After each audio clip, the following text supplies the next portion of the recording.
नमस्कार श्रोताओं। क्षेत्रीय समाचार एकांश के आज़ादी के अमृत महोत्सव के इस विशेष कार्यक्रम में आपके साथ मैं पंकज सनवाल खुलबे। श्रोताओं, आइए सुनते हैं स्वतंत्रता सेनानियों के जीवन, उनके योगदान और महत्वपूर्ण ऐतिहासिक घटनाक्रमों पर आधारित आकाशवाणी की ये विशेष प्रस्तुति, आज़ादी का सफ़र आकाशवाणी के संग। आजादी का अमृत महोत्सव।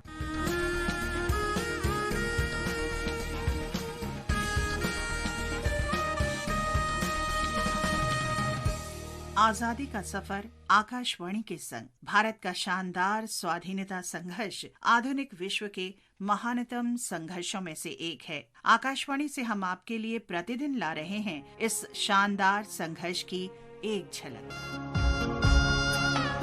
14 मई 1857 को प्रथम स्वतंत्रता संग्राम के दौरान बहादुर शाह जफर ने दिल्ली में राष्ट्रीय सरकार की स्थापना की थी। मेरठ में 10 मई 1857 को ब्रिटिश भारतीय सेना के सिपाहियों ने स्वतंत्रता का बिगुल बजाया और दिल्ली की तरफ कूच किया। दिल्ली पहुंचकर बहादुर शाह जफर को उन्होंने अपनी सेवा स्वीकार करने को कहा। बहादुर शाह जफर ने सिपाहियों की अपील स्वीकार कर ली और हिंदुस्तान के सम्राट के रूप में सिपाहियों का नेतृत्व संभाल लिया। लगता नहीं है दिल मेरा उजड़े दयार में, किसकी बनी है आलम ना पायदार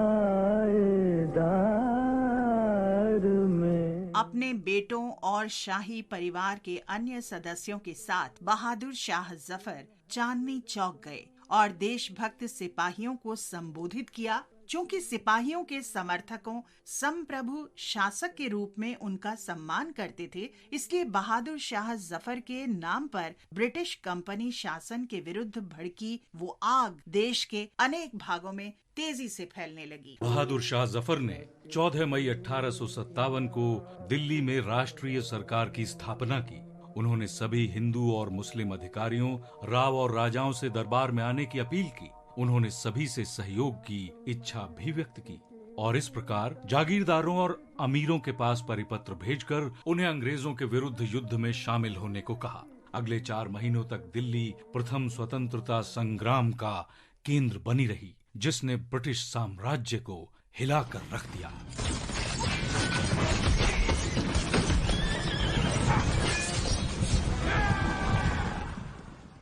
आज हम स्वाधीनता सेनानी अरुण चंद्र गुहा का भी स्मरण कर रहे हैं। उनका जन्म 14 मई 1892 को बंगाल के बारीसाल में हुआ था। गुहा सरस्वती लाइब्रेरी के नाम से प्रकाशन हाउस चलाते थे। इसके माध्यम से वे राष्ट्रीय भावना से भरपूर आलेख प्रकाशित करते थे। गुहा ने स्वाधीनता नाम का साप्ताहिक भी प्रकाशित किया, जिसे 1930 में प्रतिबंधित कर दिया गया। ब्रिटिश सरकार ने स्वाधीनता साप्ताहिक के 4 संपादकों को राजद्रोही ठहरा दिया। अरुण चंद्र गुहा 1906 में जुगांतर पार्टी में शामिल हो गए। जुगांतर पार्टी की गतिविधियों में शामिल होने की वजह से उन्हें कई बार गिरफ्तार किया गया और नजरबंद रखा गया। उन्हें 1920 में असहयोग आंदोलन के दौरान भी गिरफ्तार किया गया। रिहा होने के बाद गुहा पश्चिम बंगाल प्रदेश कांग्रेस कमेटी के सदस्य बन गए। उसके बाद अरुण चंद्र गुहा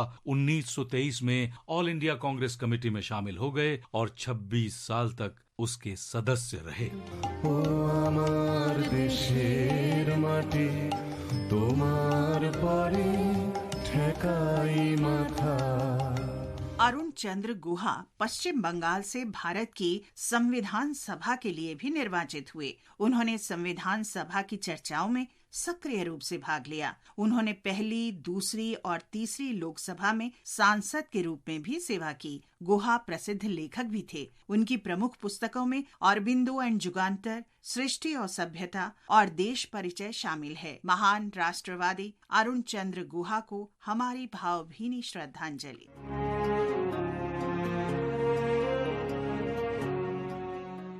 हम आज सुधांशु बिमल चंद्र को भी याद कर रहे हैं, जो के चटगांव के निवासी थे। सुधांशु अनुशीलन समिति के सक्रिय सदस्य थे। क्रांतिकारी गतिविधियों में शामिल होने के कारण उन्हें 31 मई 1935 को गिरफ्तार किया गया और चटगांव जेल भेज दिया गया। उन्हें 1935 में जैसोर के केशवपुर में नजरबंद किया गया, जहां 14 मई 1936 को उनका निधन हो गया। महान स्वाधीनता सेनानी सुधांशु बिमल चंद्र को शत शत नमन। आज राष्ट्रवादी अल्लाह बख्श सूमरो की पुण्यतिथि भी है। उनका जन्म सिंध प्रांत में 1903 में हुआ था। अल्लाह बख्श जमींदार और सरकारी ठेकेदार थे। सिंध प्रांत बनने के बाद उन्होंने इत्तेहाद पार्टी बनाई। 1937 में विधानसभा चुनाव में इत्तेहाद पार्टी ने कांग्रेस के साथ मिलकर सरकार बनाई और अल्लाह बख्श मुख्यमंत्री बने। अल्लाह बख्श के नेतृत्व में सरकार ने 1938 से 1942 तक काम किया।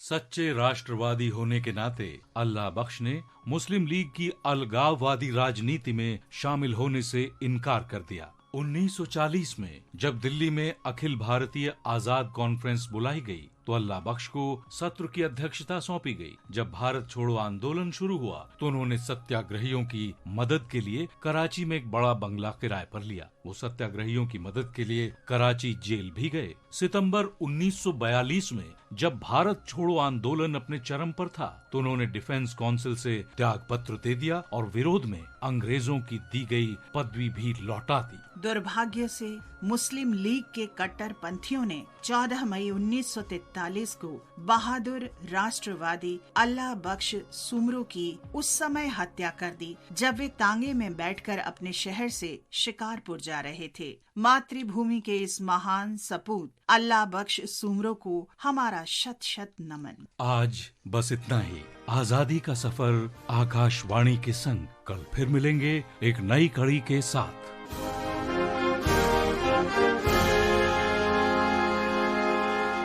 श्रोताओं, अभी आप सुन रहे थे ये विशेष कार्यक्रम आजादी का सफर आकाशवाणी के संग।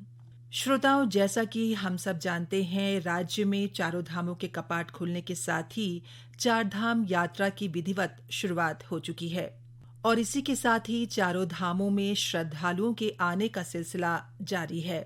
श्रोताओं, चार धाम यात्रा के लिए राज्य के स्वास्थ्य विभाग ने यात्रियों के लिए दिशा निर्देश जारी किए हैं। श्रद्धालुओं से अनुरोध किया गया है कि स्वास्थ्य परीक्षण के बाद ही यात्रा के लिए प्रस्थान करें। पूर्व से बीमार व्यक्ति अपने चिकित्सक का परामर्श पर्चा व चिकित्सक का संपर्क नंबर और चिकित्सक की लिखी गई दवाइयां अपने साथ रखें। तीर्थ स्थल पर पहुंचने से पहले मार्ग में एक दिन का विश्राम करें। अपने साथ गर्म व ऊनी वस्त्र अवश्य रखें। हृदय रोग, श्वास रोग, मधुमेह, उच्च रक्तचाप से ग्रस्त रोगी ऊंचाई वाले क्षेत्रों में जाते समय विशेष सावधानी बरतें। श्रोताओं, केदारनाथ में तीर्थयात्रियों की बढ़ती संख्या को देखते हुए आईटीबीपी को तैनात किया गया है। आईटीबीपी ने यात्रा मार्ग पर आपदा प्रबंधन की टीमों को अलर्ट किया है और जगह जगहों पर ऑक्सीजन सिलेंडर के साथ मेडिकल टीमें भी तैनात की हैं।